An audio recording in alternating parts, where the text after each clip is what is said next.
Historia fillon me Adamin dhe Evën, të cilët e dëgjuan zërin e djallit në vend që të dëgjonin zërin e Perëndisë. Ata nuk u bindën dhe marrëdhënia e përsosur mes Perëndisë dhe njeriut u prish.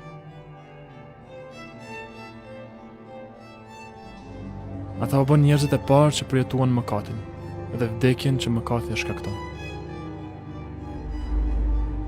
Ata munduan ta fshinin veten e tyre me gjethe të pemëve për ta mbuluar turpin e tyre, por Perëndia nuk ishte i kënaqur me mbulesa të tilla.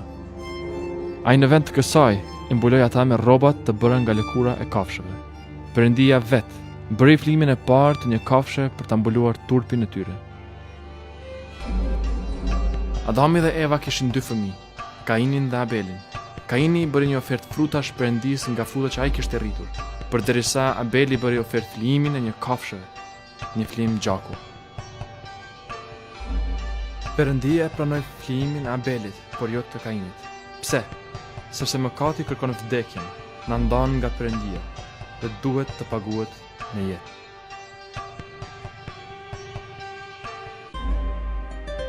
Me xhelozinë që kishte Kaini, ai vrau Abelin dhe kështu dërgoi një pjesë të madhe të njerëzimit drejt një rruge të errët.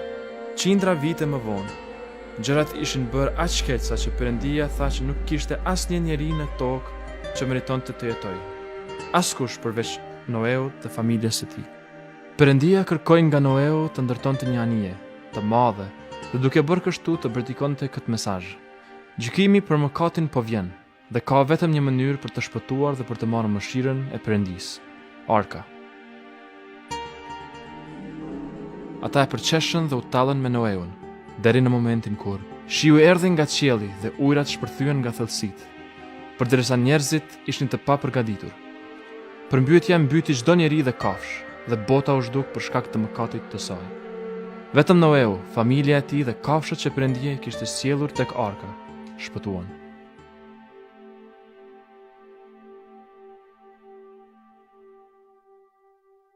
Pastaj erdhi Abrahami, ati i besimit. Perëndia kërkoi nga ai që të merrte birin e tij dhe ta flionte në një mal. Abrahami u trazua nga ky urdhërim, por ai u bind Perëndisë. Ai e vërtetoi besimin e tij me vepra dhe e mori birin e tij tek mali i Moriave. Por në atë moment, teksa Abrahami deshi ta flionte birin e tij, Perëndia e ndaloi dhe siguroi një kafshë për të marrë vendin e birit të tij. Kjo kafshë shpengoi, zëvendësoi e bleu sërish birin e tij, gjak për gjak, jetë për jetë. 400 vite kaluan dhe Perëndia e dërgoi Mojsiun që ta largonte popullin e Izraelit nga Egjipti. Faraoni, mbreti i Egjiptit, nuk e pëlqeu këtë gjë, dhe për këtë shkak Perëndia e dënoi me 10 fatkeqësi. Për ndëshkimin e fundit, Perëndia dërgoi engjëllin e vdekjes që të vriste të parlindurin në çdo shtëpie. Përveç të njerëzve që ishin urdhëruar të flionin një qengjë dhe të lyenin dyert e shtëpive të tyre me gjakun e tij. Nëse engjulli kishte për të parë gjakun, ai do ta dinte se fëmijët brenda asaj shtëpie janë shpenguar me anë të gjakut.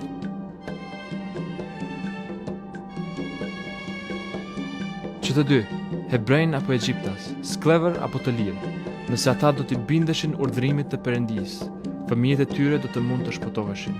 Nëse jo, në atë natë ndodhi që ashtu si Mojsiu kishte profetizuar, një vajtim i madh u dëgjua në gjithë Egjiptin, në çdo shtëpi që kishte refuzuar mëshirën e Perëndisë nëpërmjet sakrificës.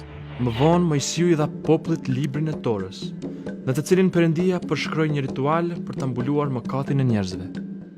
Mëkatari solli një flim të një kafshë tek prifti, vendosi duart e tij mbi kokën e kafshës, që të simbolizonte se mëkati dhe turpi i tij u transferuan tek ajo kafshë.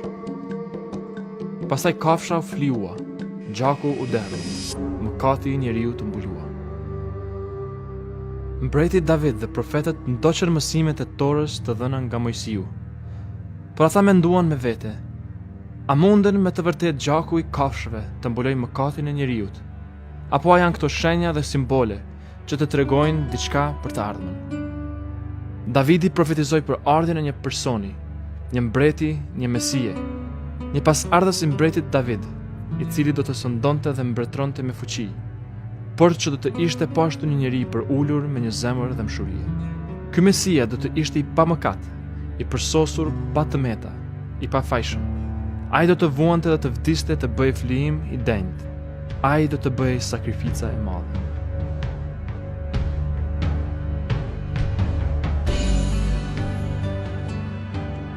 Jezusi u lind në një shtallë, sepse askush nuk kishte një vend për të. I lindur nga një e virgjër, I lindur plotësisht I pastërt. Një njeri mbretëror, por I varfër, pasardhës I mbretit David. Barin të varfër dhe dietar të pasur, erdhën nga lindja që ta nderonin fëmijën e lindur, dhe dëshmonin që ai me të vërtet ishte ai që duhej të vinte, Mesia, të cilin shkrimet e kishin premtuar. Jezusi predikoi dashurinë, të vërtetën, paqen për ulësinë. Ai ishte një zdrukthtar I përulur, por një filozof I shkëlqyer. Ai ofendoi hipokritët fetar, të cilët më shumë shqetësoheshin për ritualet sesa për të dashur Perëndin. Por Jezusin e deshën të varfrit, të përulurit, të penduarit dhe mëkatarit. Ai shëroi të shurdhërit, të deformuarit dhe demonizuarit. Ai po ashtu ngjalli njerëz të vdekur.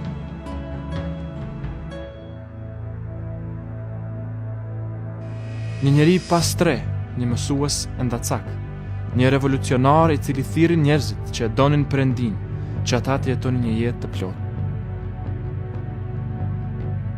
Jezusi vetë thirrri Perëndin Atin e tij dhe I tregoi gjithë njerëzimit, I gjithfuqishmi ju do juve si një baba.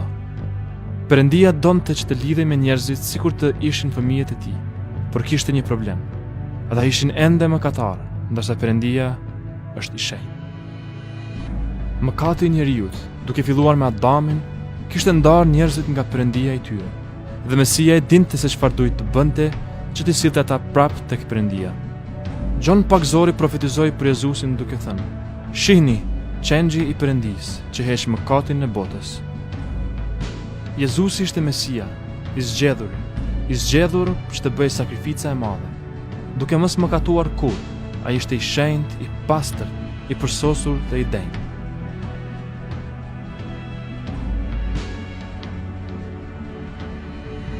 I pafajshmi për fajtorën, I shenjti në shkëmbim për mëkatarën. Ai e bëri këtë gjë për Atin e tij, të paguante çmimin për mëkatin e njerëzimit, të çlironte ata nga skllavëria e mëkatit, dhe t'i kthente atyre atë që Adami kishte humbur, marrëdhënien e përkryer me Perëndin.